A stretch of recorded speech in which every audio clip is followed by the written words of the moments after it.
بسم اللہ الرحمن الرحیم۔ السلام علیکم ورحمۃ اللہ وبرکاتہ۔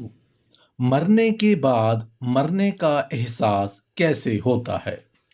حضرت ضحاک رضی اللہ عنہ سے روایت ہے کہ نبی کریم صلی اللہ علیہ وآلہ وسلم نے ارشاد فرمایا کہ میت پر سب سے زیادہ سخت حالت اس وقت ہوتی ہے جب غسل دینے والا اس کو نہلانے کے لیے آتا ہے، اس کی انگلی سے انگوٹھی اتارتا ہے، جسم سے لباس اتارتا ہے، سر سے عمامہ جدا کرتا ہے، اس کی روح بے چین ہو کر فریاد کرتی ہے، جس کی آواز جن اور انسان کے سوا سب سنتے ہیں، اور وہ روح کہتی ہے، اے نہلانے والے، تجھ کو خدا کی قسم میرے کپڑے بہت نرمی سے اتارو، کیونکہ ملک الموت کے پنجہ کی تکلیف سے مجھے پورے طور پر ابھی آرام نہیں ملا۔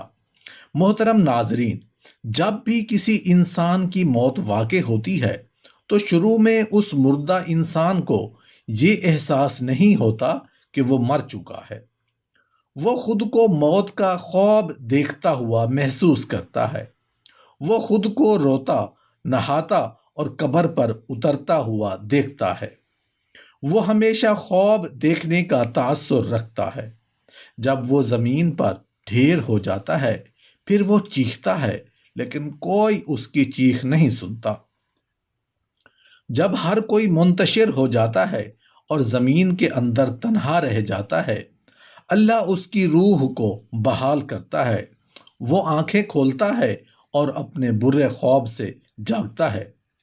پہلے تو وہ خوش اور شکر گزار ہوتا ہے کہ وہ جس مرحلہ سے گزر رہا تھا وہ صرف ایک ڈراؤنا خواب تھا، اور اب وہ اپنی نیند سے بیدار ہوا ہے۔ پھر وہ اپنے جسم کو چھونے لگتا ہے جو کپڑے میں لپٹا ہوا ہے۔ خود سے حیرت سے سوال کرتا ہے، میری قمیض کہاں ہے؟ میں کہاں ہوں؟ یہ جگہ کون سی ہے؟ ہر طرف اندھیرا ہی اندھیرا کیوں ہے؟ میں یہاں کیا کر رہا ہوں؟ پھر اسے احساس ہونے لگتا ہے کہ وہ تو زیر زمین ہے، اور جو کچھ وہ محسوس کر رہا ہے وہ خواب نہیں ہے۔ اسے احساس ہوتا ہے کہ وہ واقعی مر چکا ہے۔ وہ ہر ممکن حد تک زور سے چیختا ہے، پکارتا ہے۔ اس کے رشتہ دار جو اس کے مطابق اسے بچا سکتے تھے، اسے کوئی جواب نہیں دیتے۔ وہ پھر یاد کرتا ہے کہ اس وقت اللہ ہی واحد امید ہے۔ وہ اس کے لیے روتا ہے، اس سے معافی مانگتے ہوئے اس سے التجا کرتا ہے، یا اللہ مجھے معاف کر دے۔ وہ ایک ناقابل یقین خوف سے چیختا ہے جو اس نے اپنی زندگی کے دوران پہلے کبھی محسوس نہیں کیا تھا۔ اگر وہ ایک اچھا انسان ہوتا ہے تو مسکراتے چہرے والے دو فرشتے اسے تسلی دینے کے لیے بیٹھ جائیں گے، پھر اس کی بہترین خدمت کریں گے۔ اگر وہ برا شخص ہے تو وہ فرشتے اس کے خوف کو بڑھا دیں گے اور اس کے بدصورت کاموں کے مطابق اسے اذیت دیں گے۔ اللہ تعالیٰ نے عرش کے نیچے ایک درخت پیدا کیا ہے، اس کے اپنے تمام خلائق کی گنتی کے برابر ہیں۔ اس کا نام شجرۃ المنتہا ہے۔ جب کسی بندہ کی عمر ختم ہو جاتی ہے اور 40 دن باقی رہ جاتے ہیں تو حضرت اسرائیل علیہ السلام کے سامنے اس کا ایک پتا گرتا ہے، اس پر اس بندہ کا نام لکھا ہوتا ہے۔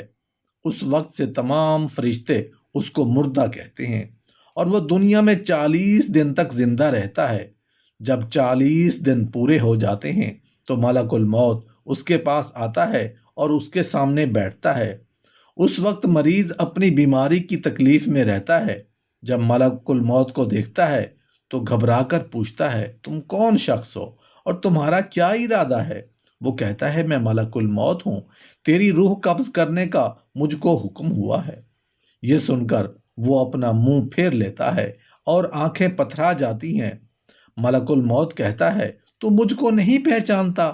میں وہ ہوں کہ تیری اولاد اور تیرے ماں باپ کی روح قبض کی ہے۔ آج تیری روح قبض کروں گا اور تو دیکھ لے گا اپنی اولاد و اقارب کو۔ میں وہ موت ہوں کہ اگلے لوگوں کا فنا کر چکا ہوں۔ وہ لوگ تجھ سے زیادہ مالک اور اولاد اور قوت رکھتے تھے، تو نے دنیا کو کیسا پایا اور اس کا حال کیسا دیکھا؟ بندہ کہتا ہے میں نے دنیا کو بے وفا اور مکار پایا۔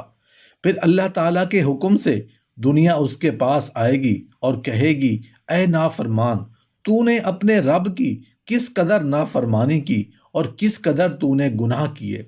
تو نے نصیحت کی بہت باتیں سنی، لیکن تو نے جانا کہ ہم دنیا میں ہمیشہ رہیں گے۔ یاد رکھو کہ میں تجھ سے اور تیرے اعمال سے بیزار ہوں۔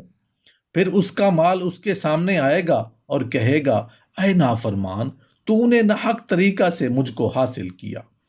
اگر تو غریب اور مسکین پر خرچ کرتا تو آج تیرے کام آتا۔ اے اللہ، مجھے اور میرے ماں باپ، میری بیوی بچوں اور میرے خاندان اور دوست عزیز رشتہ داروں اور عالم اسلام کے تمام صغیرہ و کبیرہ گناہ معاف فرما دیں، اور ہمیں ایمان پر موت نصیب فرمانا، اور ہم سب کو قبر کے عذاب سے اور قیامت کی گرمی سے اور حساب و کتاب کی سختی سے محفوظ فرمانا۔ آمین یا رب العالمین۔